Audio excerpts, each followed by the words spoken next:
누가복음 11장 20절 한 절만 보겠습니다. 누가복음 11장 20절, 누가복음 11장 20절, 우리 다 같이 한 목소리로 같이 봉독합니다. 그러나 내가 만일 하나님의 손을 힘입어 귀신을 쫓아낸다면 하나님 나라가 어찌 너희에게 있느니라. 아멘. 하나님 나라를 사는 것이 중요하다라는 제목으로 말씀 전가하고자 합니다. 이 말씀의 전체적 흐름은 귀신이 들려서 말을 못하는 사람이 있었는데 예수님이 그 속에 있는 귀신을 쫓아내자 그가 말하기를 시작했다, 이렇게 말합니다. 참 귀신이라는 존재가 다른 성경에는 벙어리 되게 하고 기먹게 하고 그 귀신이 말도 못하게 하고 듣지도 못하게 하는, 그래서 귀신이 쫓겨나감으로 듣기도 하고 말하기도 하는 것처럼, 그래서 이제 귀신이 쫓겨 나갔다는 것입니다.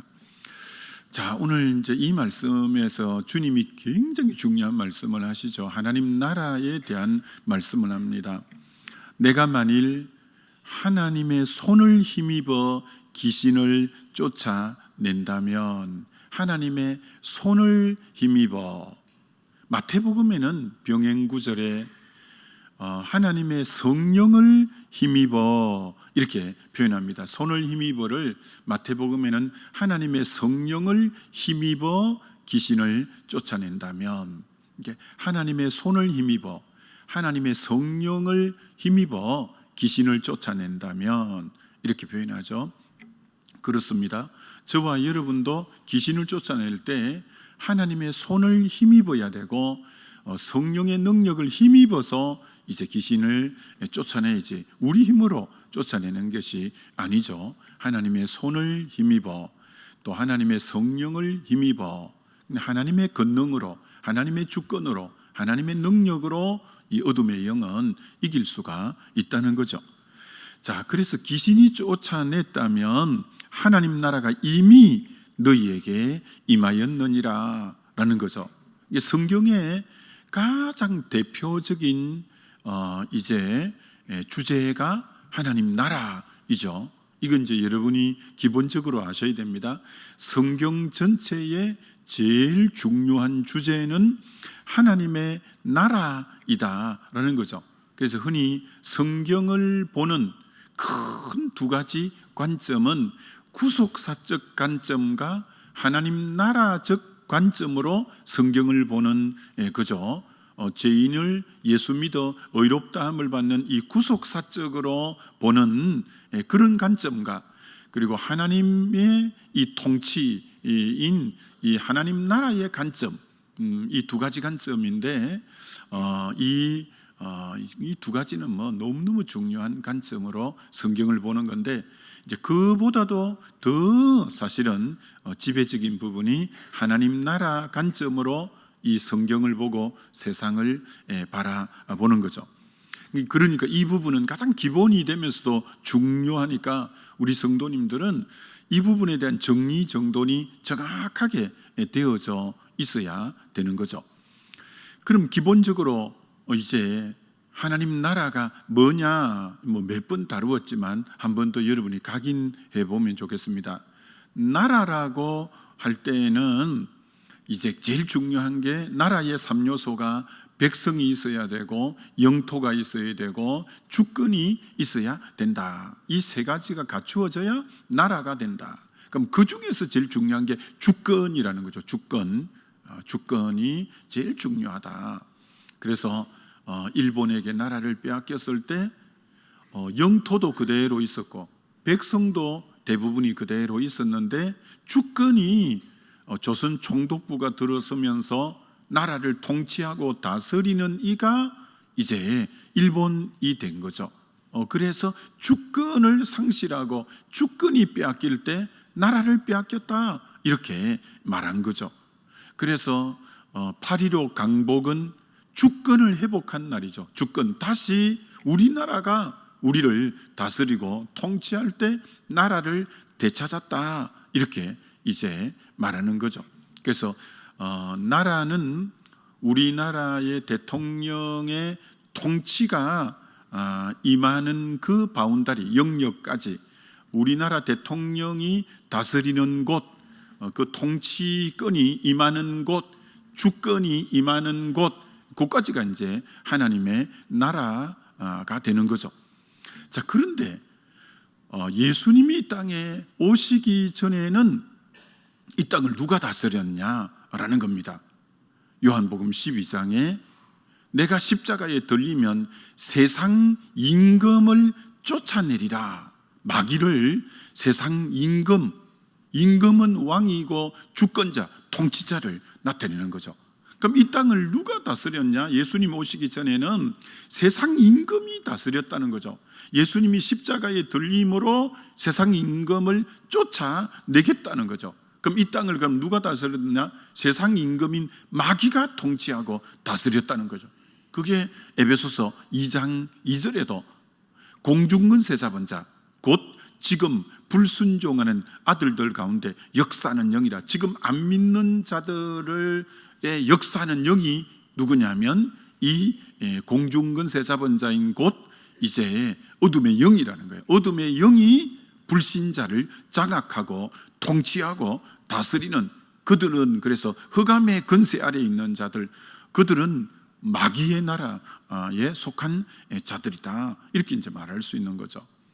그래서 고린도후서 4장 4절에는 이 세상 신이, 이 세상의 신이 다스리던 이 세상 신이 믿지 않는 자들의 마음을 혼미케 하여 그리스도의 영광의 복음의 광채가 비치지 못하게 하나니라고 하면서 이 세상 신인 어둠의 영이 불신자들을 딱 그 신이 그들을 다스리고 있었다는 거죠. 자, 그래서 통치권을 빼앗겨 버렸고, 주권을 빼앗겨 버렸고, 영적인 주권을 빼앗기고, 누가 다스렸냐? 예수님 오시기 전까지는 마귀가 주권자고 통치자고 임금이고 왕이었다라는 거죠. 근데 드디어 이제 예수님이 이 땅에 오시면서 첫 일성, 공생애의 첫 일성이 회개하라, 하나님 나라가 가까이 왔느니라. 첫 일성이 하나님 나라예요. 하나님 나라.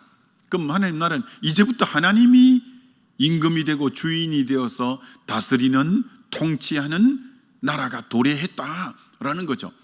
그래서 이제 하나님의 나라는 언제 온 거냐 하면 예수님의 어떤 의미로 초림으로 인해서 이 땅에 하나님 나라가 임하였다, 이렇게 이제 볼 수 있는 거죠. 주님이 공생애를 하면서 이제 복음 전가하면서 하나님 나라가 왔다, 이렇게 이제 말씀한 거죠.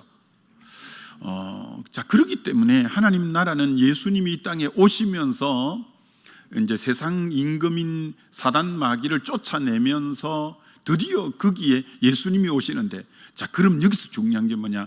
예수를 누구로 영접해야 그 안에 하나님 나라가 임하느냐 하면은 성경에 너희가 십자가에 못 박아 죽인 예수를 하나님이 너희의 주와 그리스도가 되게 하셨다. 이 주, 키리오스라고 하는 주가 됐다는 거예요. 이 주권자가 됐다는 거예요. 그러니까 예수를 누구로 받아들여야 되느냐? 주로 받아들여야 된다는 거죠. 그래서 사도행전 16장 31절에도 주 예수를 믿어라.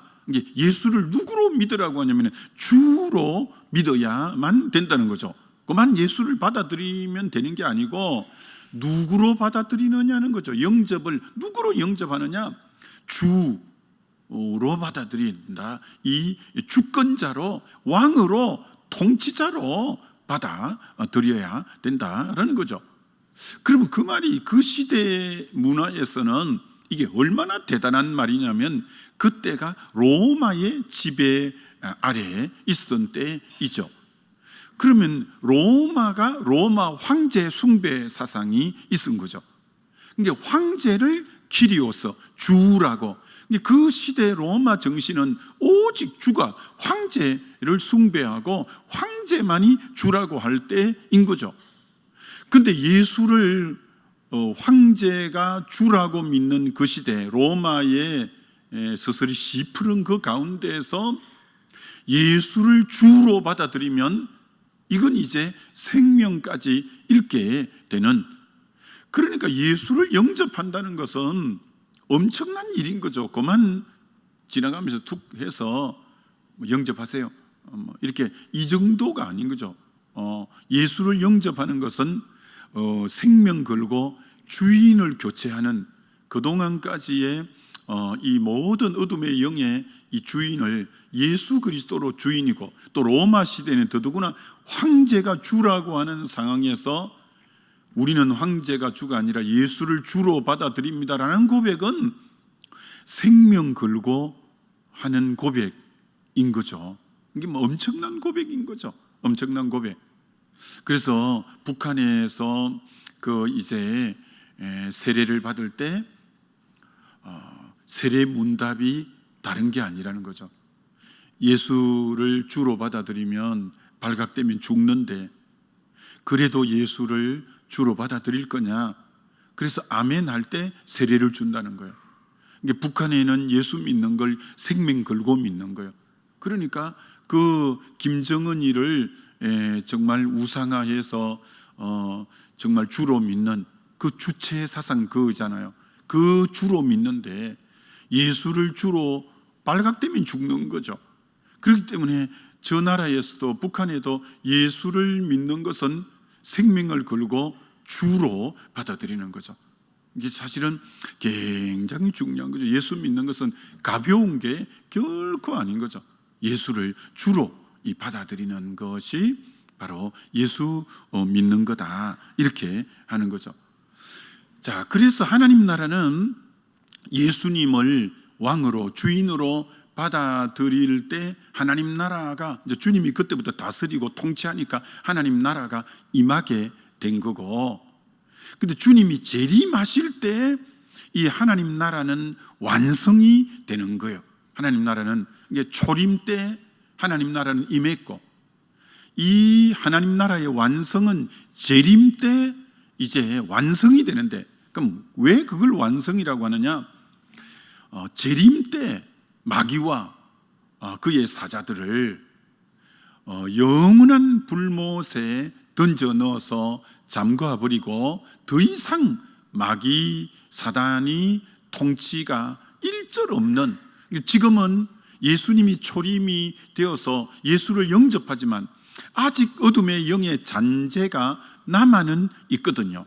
이게 하나님 나라가 이미 이미 임했지만 but not yet, 그러나 아직 오지 않았다. 이게 완성된 나라는 오지 않았는데 지금 하나님 나라가 우리 안에 왔지만 완성은 주님이 재림돼서 이 방해하는 어둠의 세력을 완전히 불못에 던져 넣음으로 완전한 주님의 주권이 온전히 회복되는 것이 이제 재림하고 완전히 이제 되는 거죠. 그래서 지금은 하나님 나라는 이미 왔으나 이제 완성은 주님의 재림 때 되고, 그래서 예수님이 십자가와 부활을 통해서 뱀의 머리가 깨뜨려져서 뱀이 완전히 이제 치명타를 입어서 사형 선고를 받은 거죠. 근데 사형 선고는 받았지만 아직까지 잔재가 남아 있어서 사형 집행은 언제 하느냐? 주님의 재림 때 불못에 던져 넣음으로 사형 집행이 이루어지는 거죠. 그래서 사형 선고는 주님의 십자가 부활 사건을 통해서 사단에게 사형 선고가 내려졌고, 사형 집행은 이제 주님 재림하심으로 불못에 넣음으로 이제 완전히 사형 집행이 되므로 사단의 나라는 완전히 끝나고 하나님 나라는 완전히 완성되어지는, 그게 이제 하나님의 나라이다, 이렇게 말하는 거예요. 자, 그럼 지금까지는 이제 그 하나님 나라의 원리라면 이제 지금 두 번째 중요한 게 뭐냐? 두 번째 중요한 게 뭐냐면은, 그럼 이 하나님 나라를 오늘의 삶에서 실제로 누리는 것이 신앙생활의 제일 관건이고 중요한 부분이다라는 것이죠. 오늘의 삶에서 하나님 나라를 누리는 것은 그럼 뭐냐? 이게 아니면 또 아무것도 아닌 거예요.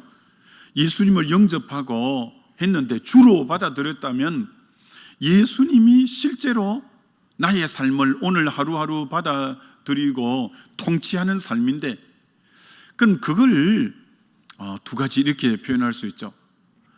내가 매일, 나는 날마다 죽노라고 하면서 내 자아가 매일 죽고 내 안에 사는 이 그리스도라고 말하는, 내가 죽고 예수로 사는 삶이 매일매일 실제적으로는 되어져 있죠. 매일 자기를 부인하고 자기를 쳐서 복종하고 나는 날마다 죽었다고 선언하고 하는 자기 죽음과 예수 그리스도가 나의 주 되심을 매일 고백하는 이 주인 교체 의식이 실제화가 될 때만이 주님이 나를 다스리는 하나님 나라 실제가 된다는 거예요. 이론적으로 아무리 아까 주님을 영접한 것도 실제고 지난날 성령 체험한 것도 실제지만, 오늘이라는 시간 속에 자기 부인, 자기를 쳐서 복종하고 주의 주 되심을 계속 인정하는 이 내가 죽고 예수로 사는 삶이 날마다 이거는 되어져야 되죠. 그래서 고린전서 15장 31절 나는 날마다 죽노라가 현재형으로 되어 있다는, 현재 시상이죠. 계속 반복을 나타낼 때만 현재 시상을 쓰는데 날마다 죽는 것은 매일 죽어야 되고, 그리고 갈라디아서 2장 20절도 현재 시상이라는 거, 내가 그리스도와 함께 십자가에 못 박혔나니는 현재 시상. 그리스도에 못 박히는 것은 현재 계속 못 박히는 거예요. 계속 또 주님 나는 그리스도와 함께 죽었음을 인정하고 선포합니다. 매일 죽을 때 주님이 나의 주인 되어 하나님 나라가 실제로 내 안에 임하는 거예요. 자, 그럼 내가 매일 자아가 죽고 주님이 내 안에 주인 됐다는 증거가 뭐냐면 로마서 14장 17절이라는 거예요. 하나님 나라는 먹고 마시는 것이 아니라 성령 안에서 의와 평강과 희락이라. 그러면 그분이 자아가 죽고 예수로 지금 주님이 주인 되어 그를 다스린다고 할 때 어떤 부분이 실제화로 드러났냐? 성령 안에서 의와 평강과 희락이 그 사람을 지배하는 거예요. 그러면 이분은 하나님 나라의 실제를 영위하고 살고 있구나.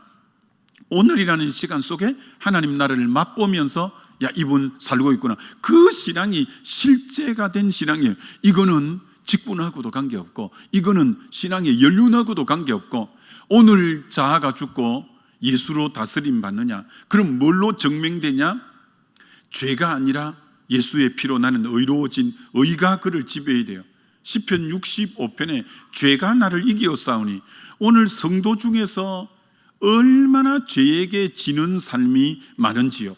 죄가 나를 이기었사오니 하는 성도가 얼마나 부지기수인지요. 그래 주일날만 오면 맨날 주님 앞에 주여 지난 한 주도 죄가 나를 이기었사오니 마음은 원인데 육신이 약해 그렇습니다. 맨날 그거 반복해서 하는 분들이 얼마나 많아요. 그게 아니에요. 매일매일 자아가 죽고 주님이 살고 함으로 죄가 이기는 것이 아니라 그리스도의 의가 자기를 붙잡고, 그 다음 더 이제 분명하게 드러나는 것은 의와 평강과, 늘 평강이 이분을 다스리는 거예요. 이분이 요새 사업의 형편이 안 좋은데도 이분이 평강을 잃지를 않구나. 이분이 요새 몸이 안 좋은데도 이분이 평강을 잃지 않구나. 이분이 요새 저런 여러 가지 어려움, 환경적으로 안 좋은데 이분 평강을 잃어버리지 않구나. 그럼 그 사람은 평강을, 골로새서 3장처럼 그리스도의 평강이 너희 마음을 주장하게 하라. 언제나 그리스도의 평강이 그 사람을 주장하면 이분은 하나님 나라 실제를 사는 거예요. 그러니까 한 가지 더 있어야 되는데, 의와 평강과 희락은 기쁨이죠. 이분은 지금 몸이 그리 안 좋은데도, 이분은 지금 경제적으로 그렇게 그런데도, 이분 지금 상황이 그런데도 저분은 기쁨을 잃어버리지 않구나. 저분 기쁨을 잃어버리지 않구나.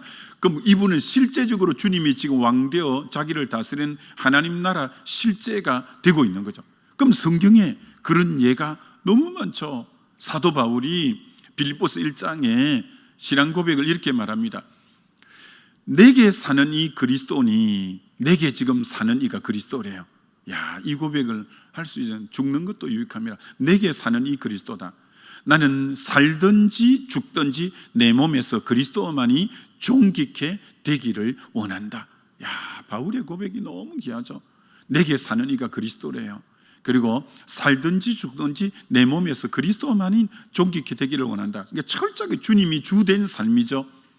자, 주된 삶일 때, 그게 사실 빌립보스가 옥중 서신 감옥에 갇혀서 쓰는 건데도 이렇게 쓰는 거예요. 항상 기뻐하라는 말씀을 빌립보스에 16번 쓰는 거예요. 자기가 옥중에 있는데 옥 바깥에 있는 빌립보 교회의 성도를 생각하면서 여러분 기뻐하시오. 이게 자기가 감옥에서 기뻐하지 못하면서 어떻게 밖에 기뻐하라고 하겠어요? 이게 철저하게 주님에게 다스림 받고 있는 거예요. 그래서 기뻐하라고 말하고, 자기가 감옥 안에 있으면서 아무것도 염려하지 마시오. 모든 일에 기도와 간구로 구할 것을 감사함으로 하나님께 아뢰시오. 그러면 모든 지각에 뛰어난 하나님의 평강이 그리스도 예수 안에서 여러분의 마음과 생각을 지키실 거요. 아니, 감옥 안에 있는 사람이 감옥 바깥에 있는 사람 보고 염려하지 마시오. 그리고 빌립보서 4장에는 여러분의 간용을 모든 사람에게 보이시오. 자기가 억울하게 지금 감옥에 갇혔는데도 그럼에도 불구하고 간용을 베푸십시오. 야, 하나님 나라를 실제로 누리는 삶을 바울이 살고 있는 거예요. 그런 환경에서 염려하지 않고 기뻐하고 간용까지 베풀고 이런 삶을, 그게 이제 하나님 나라 실제예요. 그게 사도행전 16장에서 보여주죠. 점치는 여종의 귀신을 쫓아내므로 매를 심히 맞고 깊은 옥에 가두어졌는데 밤중에 일어나서 하나님 찬양하잖아요. 하나님께 기도하잖아요. 감옥이 작고가 그를 지배하지 못하고 주님에게 다스림 받으니까 그 주님에게 찬송을 올려드리잖아요. 그 주님 앞에 기도를 올려드리니까 주의 임재가 그 밤에 임하게 되고 작고가 풀어지고 감옥 문이 열리고 간수가 회개하는 것처럼 완전히 하나님이 다스리고 통치하잖아요. 그런 것처럼 사도 바울은 이 하나님 나라 실제를 실제로 누려가는 이런 삶을 사는 거예요. 그래서 로마서 8장이 하나님 나라의 실제를 누려가는 장이거든요. 생명의 성령의 법이 완전히 장악하는 장이 로마서 8장이에요. 자, 하나님의 생명의 성령의 법이 장악하니까 그 35절에 누가 우리를 그리스도의 사랑에 끊겠느냐? 환난이나 공고나 박해나 핍박이나 기근이나 위험이나 적신이나 누가 우리를 그리스도의 사랑에 끊겠느냐? 야, 방금 열거하는 것이 얼마나 고난이 많아요. 환난, 핍박, 공고, 박해, 적신, 위험, 칼, 그런 것도 절대 그 외적인 초대교회의 그 어려움이 누가 우리를 그리스도의 사랑에 끊겠느냐? 우리를 사랑하시는 그리스도로 말미암아 넉넉히 이기었노라. 야, 이 고백을 하는 이 하나님 나라의 실제를 누리는 거라는 거예요. 하나님 나라의 실제를 누려가는 거라는 거예요. 그러니 얼마나 참 이 하나님 나라의 실제를 누리는 삶이 얼마나 중요한가라는 거예요. 그래서 여러분의 삶이 오늘이라는 시간 속에 성령이 여러분을 지배해서 의와 평강과 희락을 계속 누려가면, 저분은 하나님 나라가 오늘 저분에게 임했구나. 이게 이제 계속 진행될 때 그 하나님이 받으시는 산제사예요. 야, 내 자녀가 저 지금 고통 가운데도 평강과 희락 가운데서 그렇게 참 찬송하고 기뻐하는구나. 하나님이 그 예배를 받으시는 거죠. 너무 하나님이 기뻐 받으시는 거죠. 그게 하나님 나라 실제가 오늘의 이 삶에 이루어진 거죠. 자, 그렇기 때문에 이승복 목사님은 이런 말씀을 했잖아요. 이 땅에서 천국의 지점을 맛봐야 나중에 천국의 본점을 맛볼 수 있다. 나중에 죽어서 천국 가는 게 아니라 이 땅에서 천국의 지점을 좀 누려가라. 오늘의 삶에서 삶이 힘들게요, 환경적으로 힘들고 관계성에 어려움이 있고 물질의 어려움이 있고 또 건강에 어려움이 있을지라도 오늘이라는 시간 속에 주님에게 통치받으면서 너 의와 평강과 희락을 누리는 하나님 나라 실제를 누려가라. 그럼 주님이 그런 삶을 사는 성도들을 볼 때 너무 기뻐하시는 거예요. 너무 하나님이 기뻐 받으시는 산제사가 되는 거예요. 자, 그럼 결론이 뭐냐? 자, 그렇다면 오늘 우리가 예수님이 이제 우리의 통치자로 들어와서 오늘 내가 실제의 삶에서 그분이 나를 다스리고, 자, 그러면 이제 하나 남은 게 뭐냐면 우리의 삶의 목적이 뭐냐는 거예요. 우리의 삶의 목적은 이 하나님 나라를 전파하는 삶이, 이게 교회가 존재하는 목적이고, 이게 성령을 보내신 이유고, 우리의 바로 사명이라는 거죠. 우리는 절대 생존 인생이 아니라 사명 인생인데, 바로 사도행전 20장 24절에 나의 달려갈 길과 주 예수께 받은 사명 곧 하나님의 은혜의 복음 전가하는 일을 마치려 하면은 나의 생명을 조금도 귀한 것으로 여기지 않겠다고 하는 것처럼, 이 복음 전거, 이 하나님 나라를 전파하는 이것보다 가치 있는 일은 없는 거예요. 없는 거예요.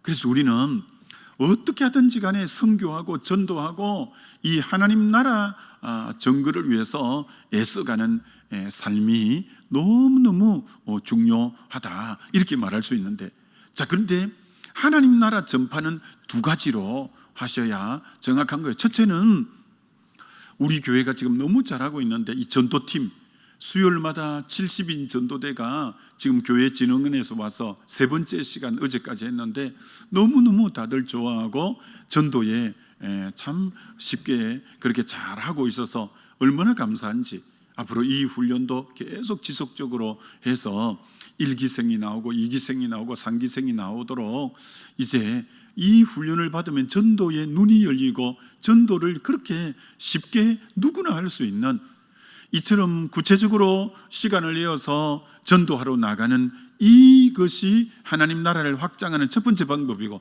두 번째는 뭐냐 하면은 어떻게 하나님 나라를 확장하는가? 여러분이 이제 대부분이 일터에 나가야죠. 일터에 나가는데 정말 이게 또 끊어지면 안 돼요. 그래서 마틴 루터가 직업은 곧 소명이다. 소명, 부를 소자 명령, 하나님이 불러서 나에게 명령한 곳이 내 직업이다. 그럼 우리는 지금 일터로 대부분이 나가는 거예요. 여러분, 일터는, 그리스도인의 일터는 생계의 수단만 아니에요. 일부는 생계의 수단이긴 하지만, 그러나 그 일터가 하나님이 나를 부르신 곳으로, 그곳에서 하나님 나라 복음이 증거되어야 되는 거예요. 제가 지금 이 부분의 설교를 사실 준비하고 있는데, 왜 이 설교를 준비하게 됐냐면, 어떤 설교를 지금 준비하고 있는데, 죽게 하듯 하라, 이 본문을 가지고 하는데, 몇 주 전에 이제 우리 리더 그룹하고 식사를 주일날 설교하고 같이 갔어요. 어떤 안수 집사님하고 운전을 하고 제가 옆에 앉아서 한 30-40분 차를 타고 가는데, 집사님 하시는 일이 좀 어떻습니까? 이렇게 대화를 주고받는데 너무 은혜가 되는 거예요. 야, 이분이요, 예배가 삶으로 그대로 고스란히 삶이 되고, 삶이 곧 이분이 예배가 되는 거예요. 그래서 이분 그 업체에 있는 분이 이 사장님의 삶을 보고 알바로 왔던 것이, 신앙생활을 옛날에 하다가 신앙생활을 안 하고 있는데 사장님의 삶을 보면서 다시 교회를 나가서 열심히 교회 다니는 거예요. 그래서 이 사장님이 너무너무 직업에 신앙이 녹아서 섬기는 귀한 삶을 사는 거예요. 그 업체에 한번 왔던 사람들은 요새 댓글 다는 거 있잖아요. 그래갖고 에서 이분에게 최우수 정이 몇 년째 지금 계속 나오는 거예요. 자기는 근데 관심도 없는데 그쪽에서 계속 요 우수 업체 시상하러 오라 하고, 그래서 이 우리 교회에 그런 신실한 분이 계시는 걸 보고 딱 마틴 루터 말이 생각이 났어요. 직업이 소명이라더니, 이분은 삶의 정말 그 삶을 통해, 그 직업을 통해서 그리스도가 고스란히 증거되고 있고, 안 믿는 모든 사람도 이분에게 감동을 다 받고 있고, 댓글을 그렇게 달아 올려주고, 그런데 너무 기쁜 거예요. 이런 삶을 실제 삶의 현장에서 사는 분이 있구나.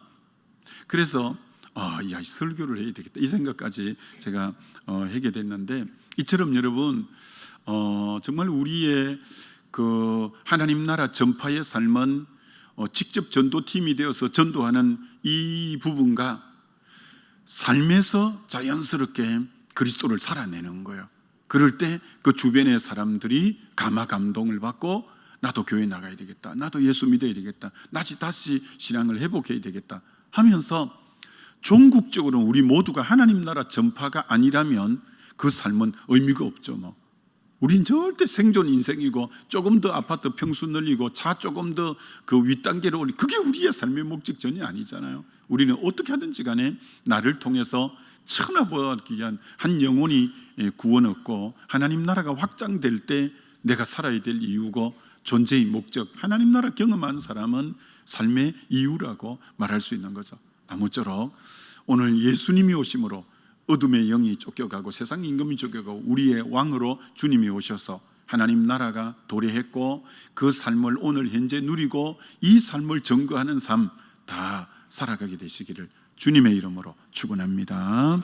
우리 기도하면 좋겠습니다. 이 시간 우리 기도할 때 정말 주님, 그렇군요, 신앙의 본질이 하나님 나라이군요. 철저하게 하나님에게 내 삶의 현실에서 하나님 나라의 삶을 살고 또 이것을 삶의 현장에서 증거하고 그런 삶 살게 해달라고 우리 주여 한번 부르고 기도합니다.